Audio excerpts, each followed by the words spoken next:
So probably you don't choose these, even though it's covered by bill of lading, as we said before.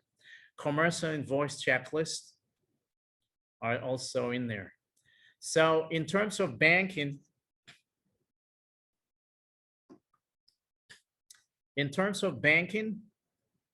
this is what we are seeing. Okay. The steps. Banking here, as I said, is anyway relating to Chinese banks, for example, because we already talked about the process before. But if we talk about Chinese banks, we have here one industrial bank, for example. Before we were talking about Bank of China, we changed a little bit. So in industrial bank, we have it this way. This is the details.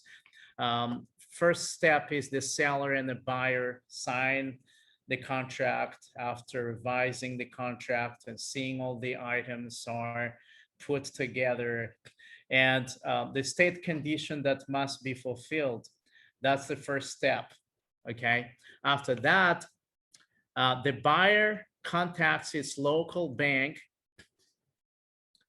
Okay, the buyer, which is the importer, contacting the local bank with the application of letter of credit, or it can also be with letter of commitment. Duplicate of this are needed for import-export contract, and import is from the import contract is from the side of the importer, and then the export. Of course, they have the same contract when they are working on one thing at one time, and other relevant documents to the bank to apply for issuing this letter, to apply for the release of the letter from there. And so these are the second step before moving on to the third.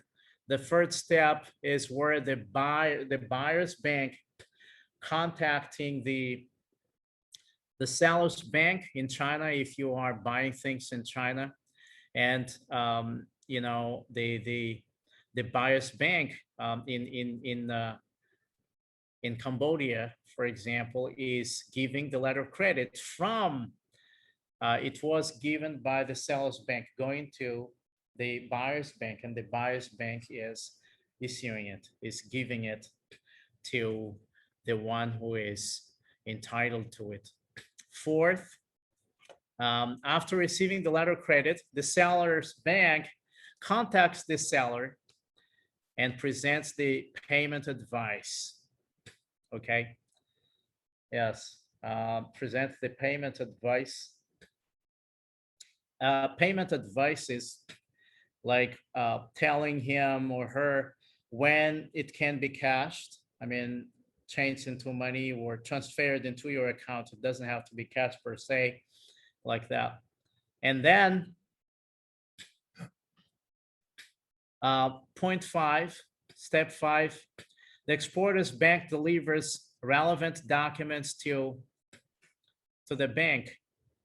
And this is where production is starting, because you are remembering that if you are buying things that has not been made, it's a kind of there's no finished product available, then that production is starting now.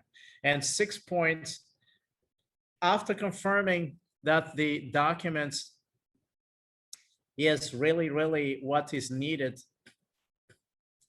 and the conditions are fulfilled, then the bank pays, the bank that is responsible is paying an exchange and makes payments to the importer's bank, exchange of payment with some documentation. And usually at this time, if we refer to China, production is completed.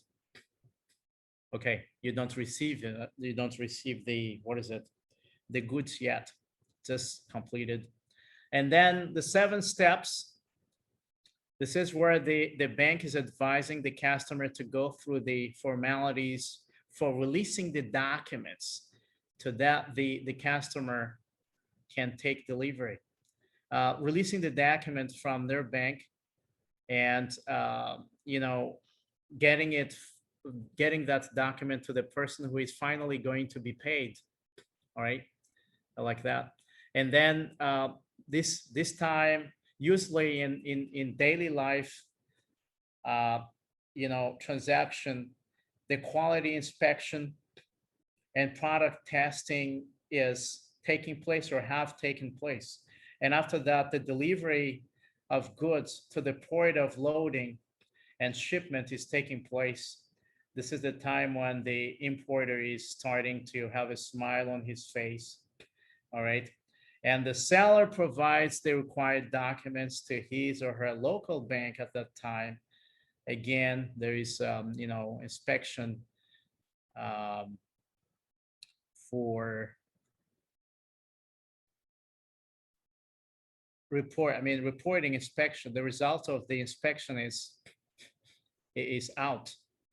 The result of the test is out, and the freight documents are also given.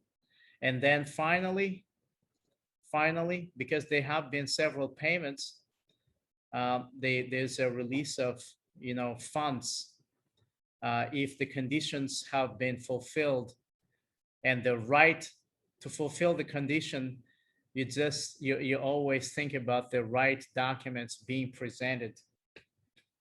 So that's what we see in this simple chart here, okay, which doesn't really tell all unless you know, have, you know, the details that we've just dealt with there.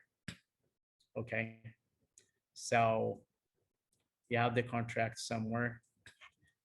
It's not even here, but it's happening. And then that's how it starts. And then until the end. So the documents, a letter of credit application. The application is very, very important. And after that, you just use it. It's something like this. I already have it here. This is also what I can send you after the seminar, for example, seeing these, the letter of credit. So that's what we have in there. And now we're going to see the business application before we move on to the other section. Right, the Chinese traders, that's always what we have in mind when we have, you know, application. We know that the Chinese manufacturers require a 30% deposit or down payment before production. So it's something that we need to know when something is going wrong. Something is going wrong here. It's not because of the Chinese supplier, but also the one who is, you know, importing, having problem to comply with the contract. If there are some, you know, commitment that have been seen in the contract, then the deposit often returns into, it turns into a non-refundable down payment. Non-refundable down payment, as I said before, it's the same thing as remittance because most companies are already paying for materials before they are starting even production. So you're not going to be surprised, like, so I haven't received anything, and you said you haven't started any production, and now that I have a problem, I want my 30% back, and you say you can't give it. All right. Not everybody is good at explaining things, and sometimes people take it for granted that they don't need to explain. All right. So the reason is basically that they have already used the money, and so there are some trouble in getting that back. In some companies, they tell you right away that it's not back. In some companies, they don't talk about it, but that's what we are, you know, informed of now. Okay, to avoid undertaking that risk, many importers rely on letter of credits to pay their suppliers, which require no such deposit. But instead of having a deposit, the payment is released only when the goods are shipped. The goods are shipped, but there are documents that can secure it. And so letter of credit is giving some more reliance on, kind of security, but the importers need to understand some kind of complication when we are dealing with the Chinese market, for example. So the situation I already told you somehow that buyers are making demands and attempt to sell the bus, even though they are selling the bus domestically. This is something that we need to know. Like the buyers are taking small margins, and in order to create trust with them, we need to know that giving up the transaction is not really their intention, because when we talk about international trade, for example, it's a lot more. It can give somewhere, just like in any country, international trade can give a lot more than the local trade. That's why not everybody is extending their company into having that kind of permit or license. So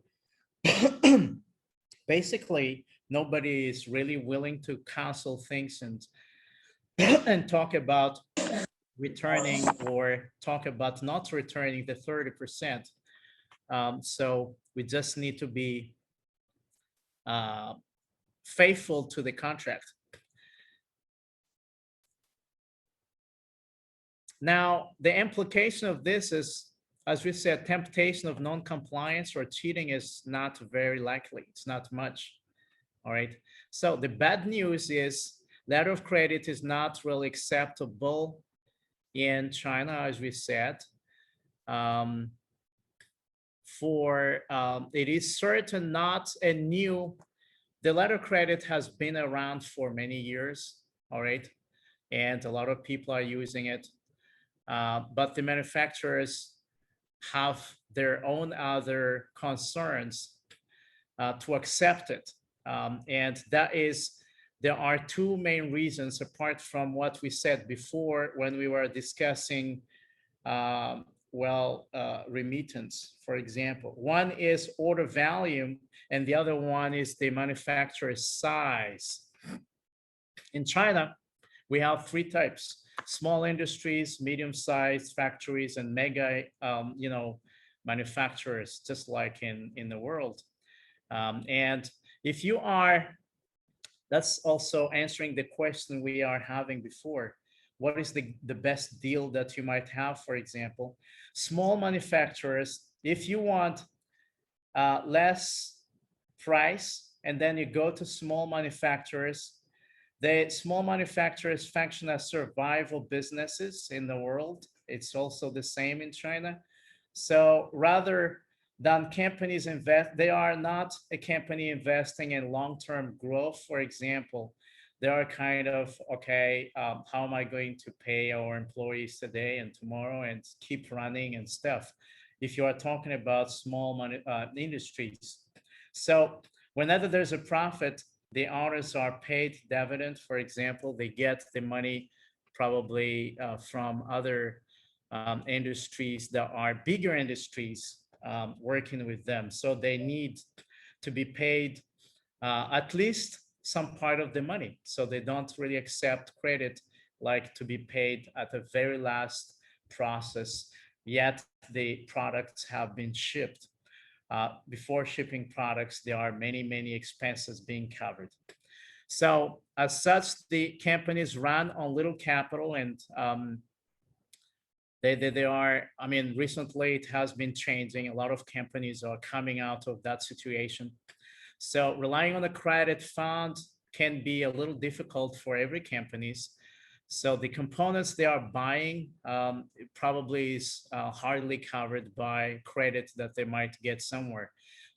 then it's always, they are strict about payment, more stricter than the big mega company they don't really care. The banks are responsible, and they really they are confident with the bank.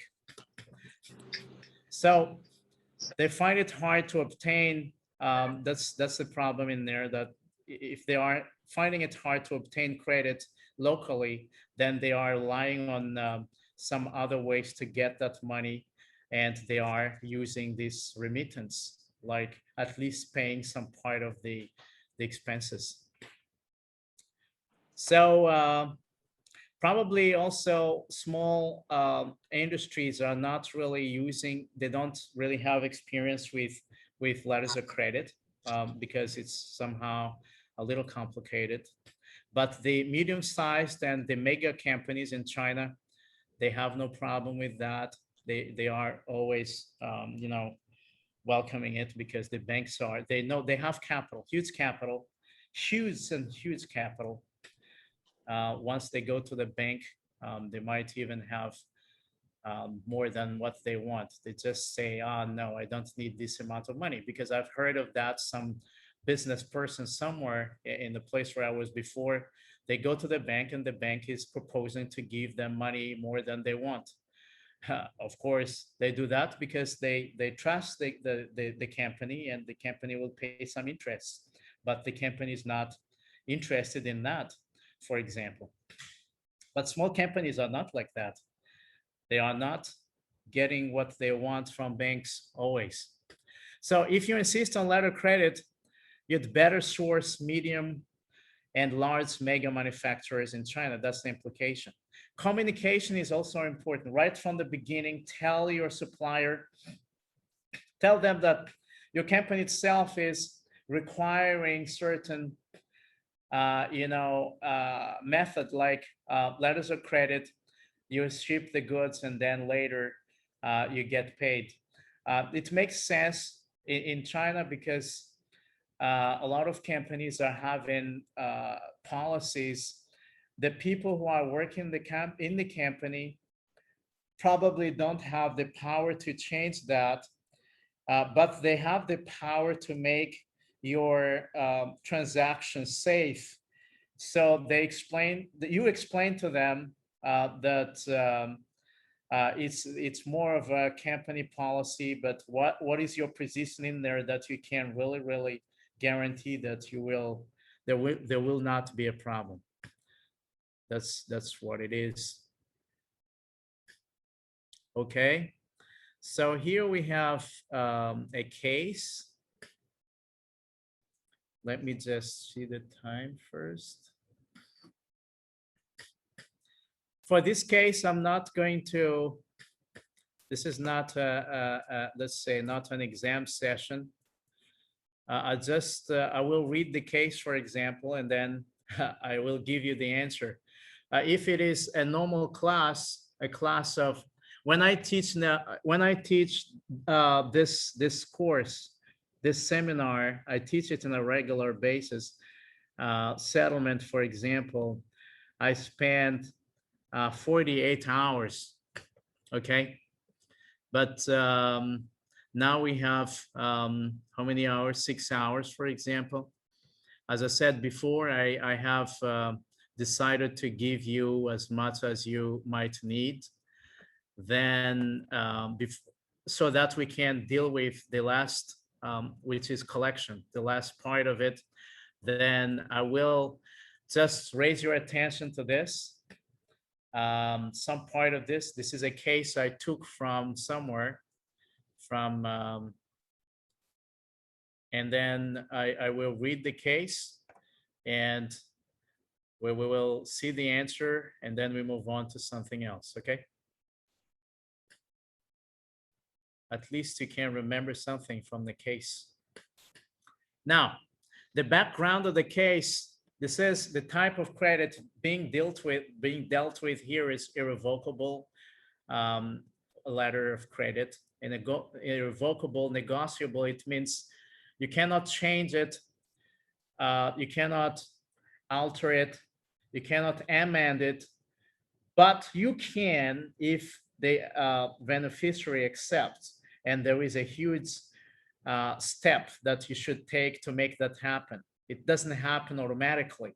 So it's irrevocable, negotiable. All right, so it uses what we call Uniform Customs and Practice 600.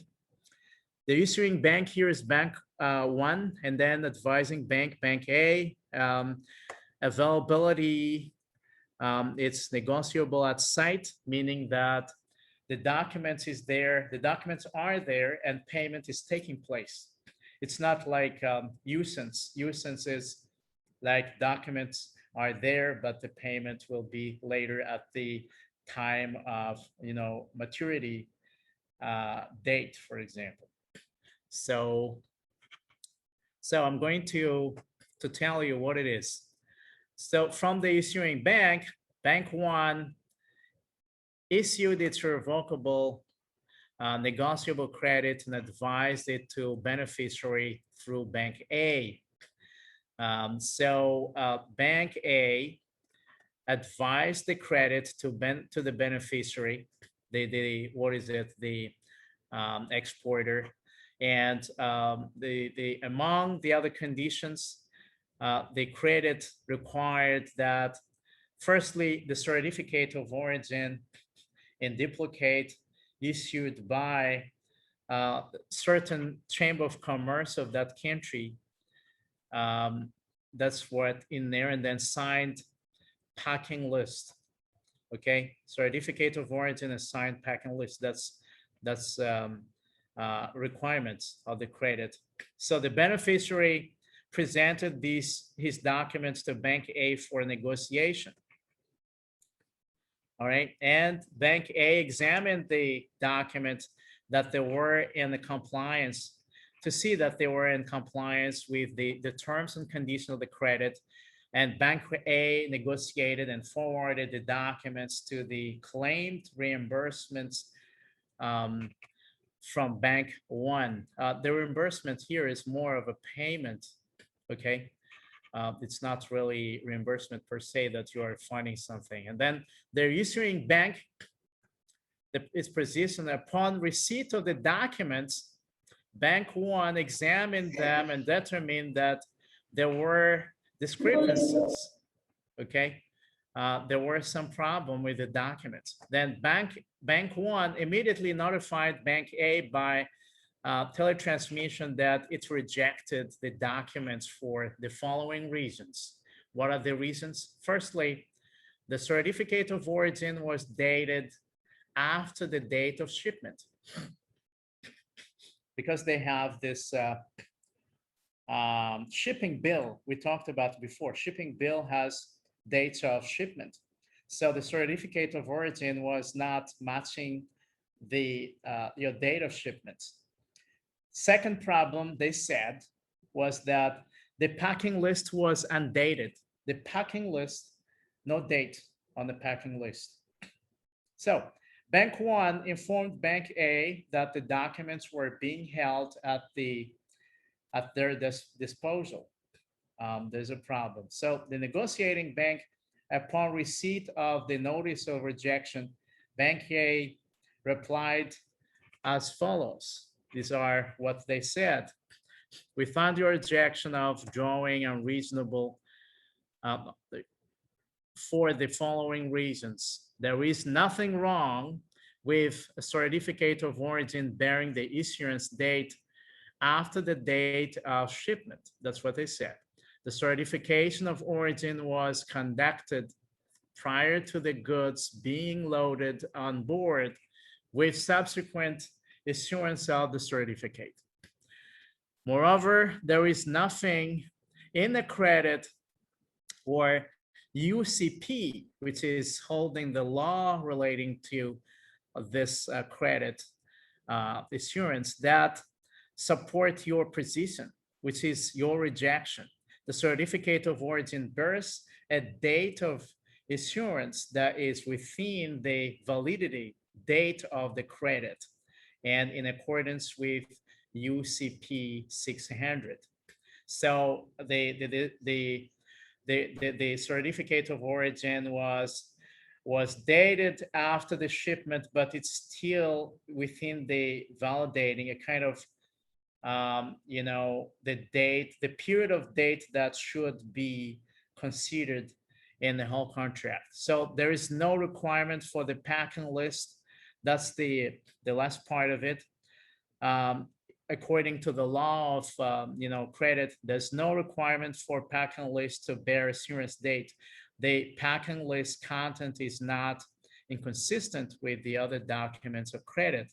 Therefore, it is in compliance with the terms and conditions of the credit.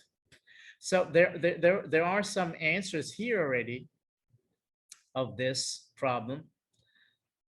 So the question we might ask that are corresponding to the answers that I was just referring to is, was Bank One correct in its rejection of drawing?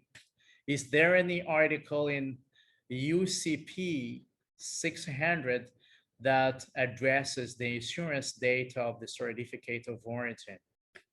And the last question is, does the packing list need to be dated?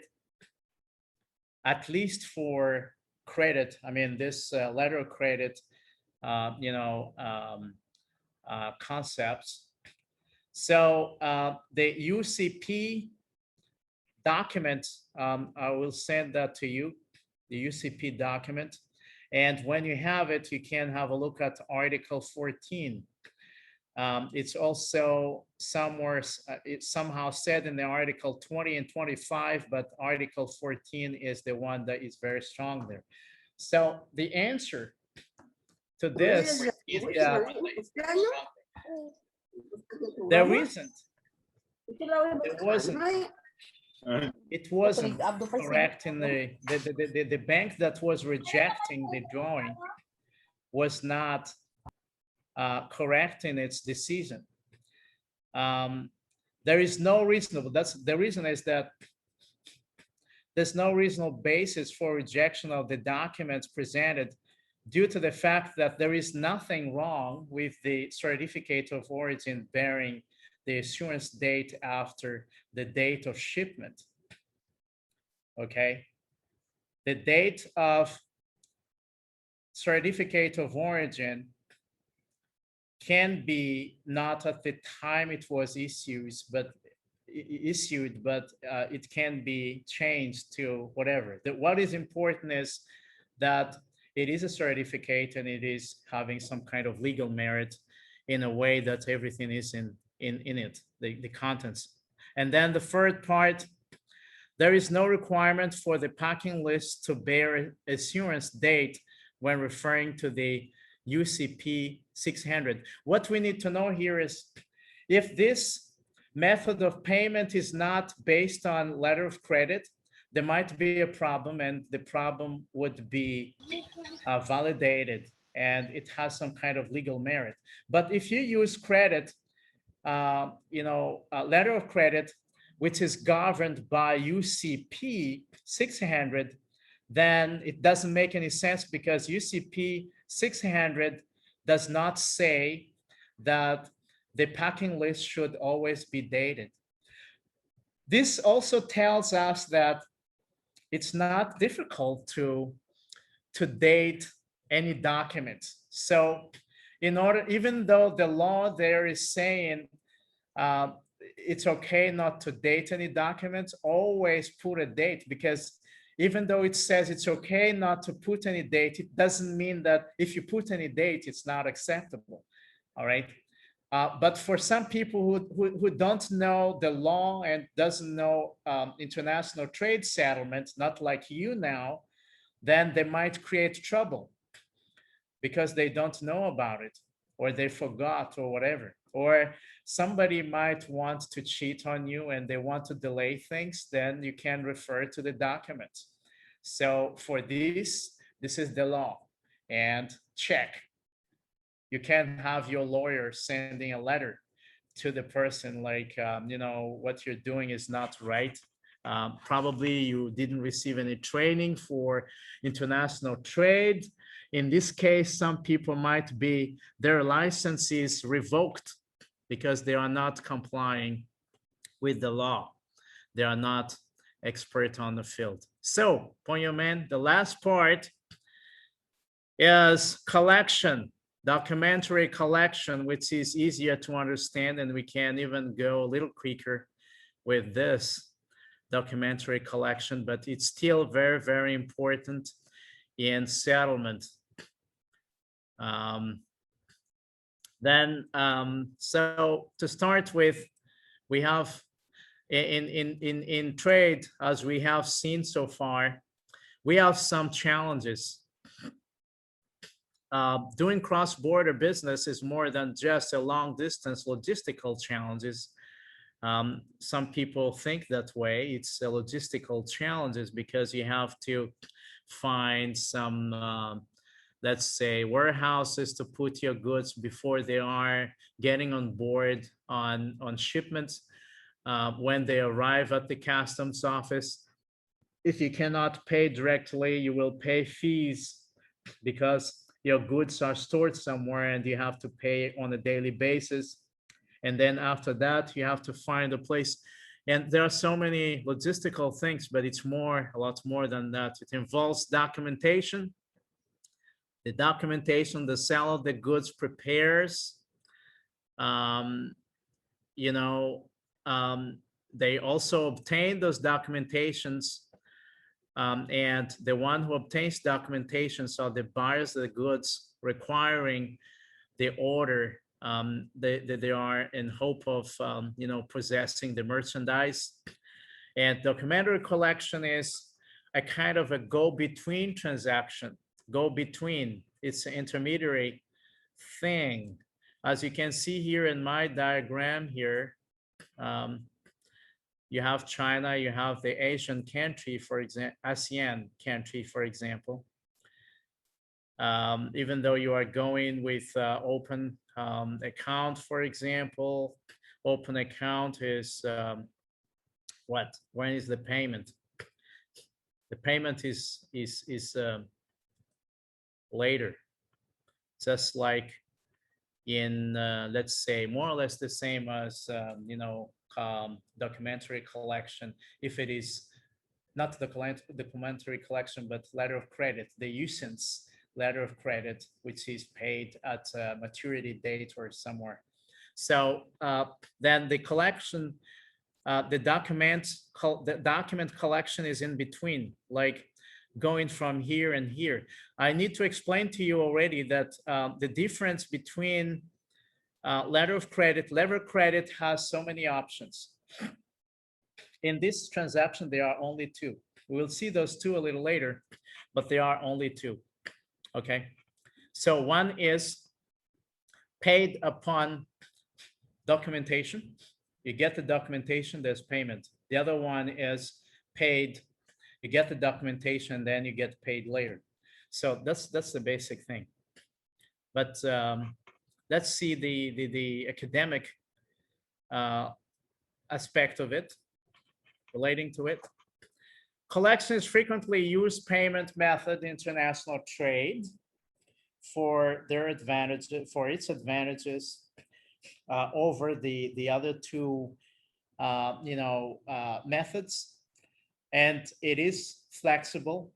The flexibility of such payment method enables you to meet both your requirements as a buyer and the requirements of the company that is also the seller. Okay. So documentary collection is a transaction whereby the exporter entrusts the collection of payments to the remitting bank, which is the exporter's bank. The exporter's bank, not the importer's bank. So the letter of credit is more of the importer's bank, but this one is exporter's bank, which sends documents to the collecting bank, importer's bank, along with instructions for payment. Funds are received from the importer and remitted to the exporter through the banks involved in the collection exchange for the documents. We'll see those documents very soon. Speed of payment, it's a kind of high. Just as in open account trade, collection does not guarantee that. This is an important information that you need to have. The banks, the collection does not guarantee that the buyer will actually pay, or the bank will actually pay. So in this transaction, you need to, which is not in my PPT here, but you need to rely on insurance, because things can change instantly. The buyer is not the buyer is not paying, and the banks are not paying. It can be like that, but a little later we will see there are some tricks to deal with that, but it can happen. Now, collection can be of either documentary collection or clean collection. Those are the two things we need to have in mind. Now, documentary collection has the relevant shipping documents attached to the draft, and that is, the shipping documents is usually what we call, as we said last time, bill of exchange. And the clean collection it is only used with draft. Okay, attached to draft. One is attached to draft, and the other one is using draft only, not using any other things, like, let's say, bill of lading or whatever, some other necessary documents. Now, we're still on there. This collection is most often used in payment of goods in international trade. International trade per se, it means you are sending goods, and then people are, collecting goods somewhere, but there's a time when you should pay for the goods, or it's a new payment. But the clean collection, on the other hand, is used for payment of balance and extra charges. For example, if you remember, when we're talking about the standard payment of the Chinese, there are probably you pay 50-50, or 50 at the beginning, 50 later if you are not good at negotiation, or 30 and 70. So the rest of those payments are probably will be paid in a clean collection rather than the first ones. When they are balanced, like you should pay this after some time, then you go for this. So collection uses commercial credit, and the banks involved do not bear any risk if the payment of the goods is not made by the buyer, as we just said. So in this case, you have to rely on diligence, due diligence. You have to really think about how you're going to be protected. Due diligence means you have to find out about the company, or you hire, just like what we see a little later, hire a bank to do it for you. Now, parties involved in collections are what we call principal, which is exporter. That's the seller, the principal. In academic world, you know them by principal, but in the daily life, you just call them seller, or exporter. All right. The remitting bank, the bank at the place of the seller. Let's say the Chinese bank here, if you are buying from China, and the collecting bank, that's the basically they are correspondent bank or branch of, if you are dealing with Bank of China, this other Bank of China in your country, that is a branch, but can be a correspondent bank, totally different one, but working together. So the drawee is after that. That's the buyer or the importer. Okay. So that's what we have. And the transaction itself, we have this, the process, as you can see here. First, you and the buyer agree on the term of the contract after scrutinizing the contract. Like, finding out about the terms and agreeing on every details. We dealt with the contract before, and after that, that's zero step. The first step is then, in this case, the settlement will be made under site collection. Then you deliver the good. If the transaction is made at site collection is what we're going to deal into details later, but there is other types of collection. Site collection is documents against payment. All right, but it can also be nuisance collection, which is document against acceptance. You just have a letter of acceptance, but there's no payment. And send the documentation if it is under site collection, which is to be paid right away. The next thing is sending the documents or invoice and transport documents, etc., to the remitting bank. For example, this one here. And then that bank will forward the documents to the buyer's bank. The buyer's bank in Cambodia, outside of China, and the buyer's bank will advise the buyer of the collection, and they will gain access to the documents after having made payments or having accepted to pay the future date. At future date, as I said, there are two types. One is paid in the future, one is paid directly.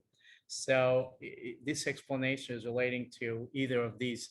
The payment is then sent to the company who forward it to you. So the bank involved will handle the collection subject to uniform rules for collection. There's another document that we need legally,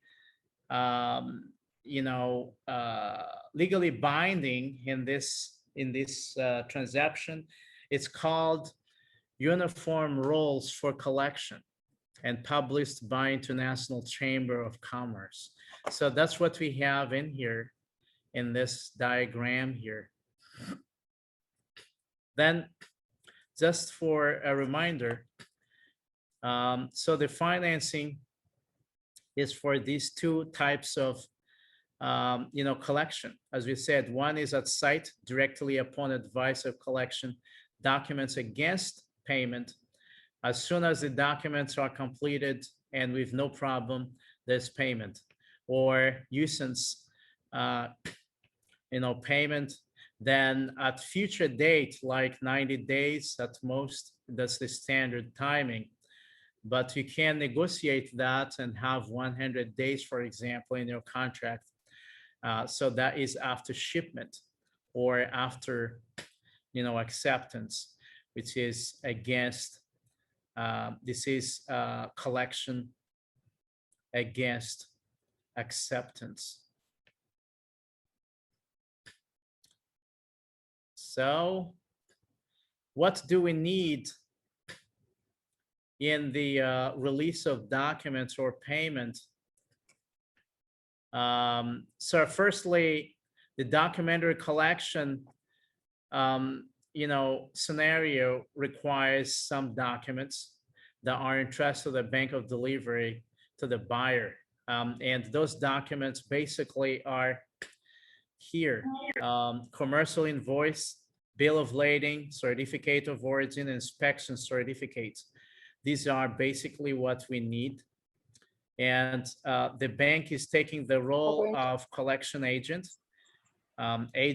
meaning that they are just doing that and they get paid. So it does not assume any responsibility for payment. As we said, they are not the one who is gonna pay if something goes wrong later. And they are using draft. So that is, we've already explained the document against payment, which is right away. The buyer is required to pay prior. The buyer is, in this transaction, the buyer is required to pay prior to receiving the documents from the bank. Before they receive the documents from the bank, they pay. Okay, so that's why it is called document against payment. It's not like they receive documents first and then they pay, because as long as the bill of lading is used, then it can be transferring title. They are the owner of the goods if that happens.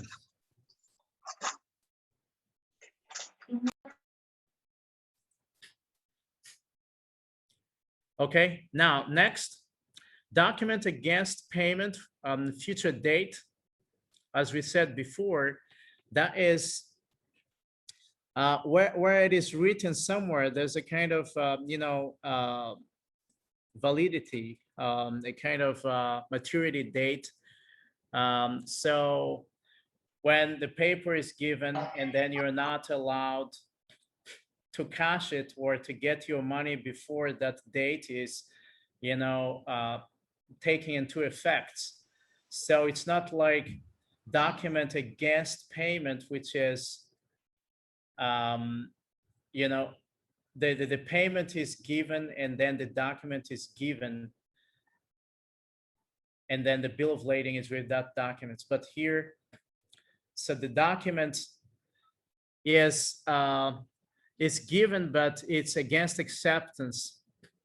Okay, document against acceptance. You accept to pay in the future date. That's where it is. You don't accept to pay now, but you accept in a future date. So in the Chinese context, if we have a look at that, this is an operation from Bank of China, for example. We are back to that. It's something like this. If you try to simplify it, as you can see in this diagram, there are 7 steps, but we can simplify this whole thing with this. The first step is always a contract, and the exporter submits the relevant documents to the Bank of China for collection. After preparation of delivery, it means that the exporter sends the documents to his bank for collection. Okay, so that's the exporter, which is remitting bank, probably here in China, if you are buying things from here. Then the Bank of China, which is the bank of the supplier, mails the documents for collection, for getting all those documents by means of instructions, full instructions given when, where, and everything, to the foreign collecting bank.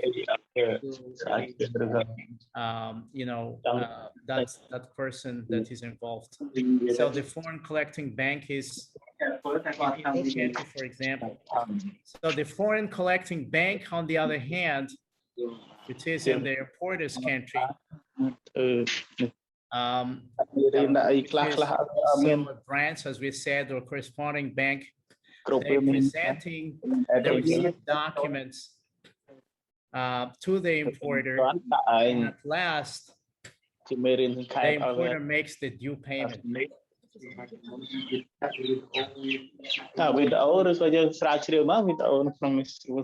We can go to, because this is not, as I said, it's not very hard to understand, but we can go to the, what is it? The conclusion. Yes.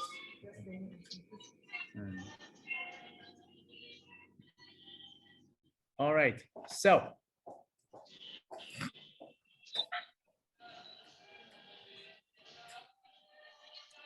the required documents for payment is basically, because this is important, before we have your questions and then we finish, we almost finished everything already. I talked about the essential, and this is not very hard to understand the collection. What they need is what we call power of the attorney, for example. So that should be signed. The power of the attorney is it's a kind of document giving somebody else the authority to get something, to get documents, for example, and to effect some kind of operations. And after that, we have all the shipment documents, which are these four here, down here. And then you get something like this, documentary collection order, which are here that we will send to you. And then you have everything you might need. Okay. For the money, I mean. Now, we're going to, before we wrap up, we have this, in the banks, for example, you have for what is it? What we call diligence, due diligence. Banks are given such services as consulting services, business information survey, and marine survey. They can track down documents. They can check the authenticity of documents like bill of lading. They can find out where your shipment is, and they can also do a lot of other things.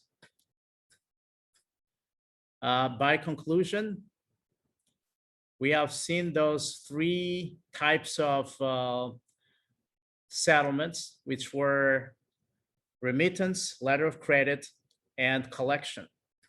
As we said before, remittance is one of the best method that is used in China, because remittance is allowing their traditional process of doing business. There is a little bit of advance money, and then later you pay the rest. Letter of credit is also popular in the world, but there are some issues in using it because the money is not paid right away. In terms of collection, it's easy to use. Simple procedures are there. It's easier compared with letter of credit, yes, yet it has also some kind of weaknesses that might be not very, very effective for the supplier, for example. When it's not effective for the supplier, it affects transaction and might not be good for the buyer as well. In terms of prices of those, when you are dealing with remittance in China, then it's 100% of the amount of remittance that is what they are charging. As you can see, it's not much. Collection is more or less the same. And then collection, what is it? Clean collection or whatever. There are some that are, if you deal with the bill of exchange, can be 7.5 or whatever. So these are the things we have there. Then questions. If you have questions now, we're getting to that. But here we have, in case your question is relating to these three, I have three things here. What are the standard payment terms when importing from China? We already dealt with that, 30% first and 70% next. I'm going to answer the questions and then take yours.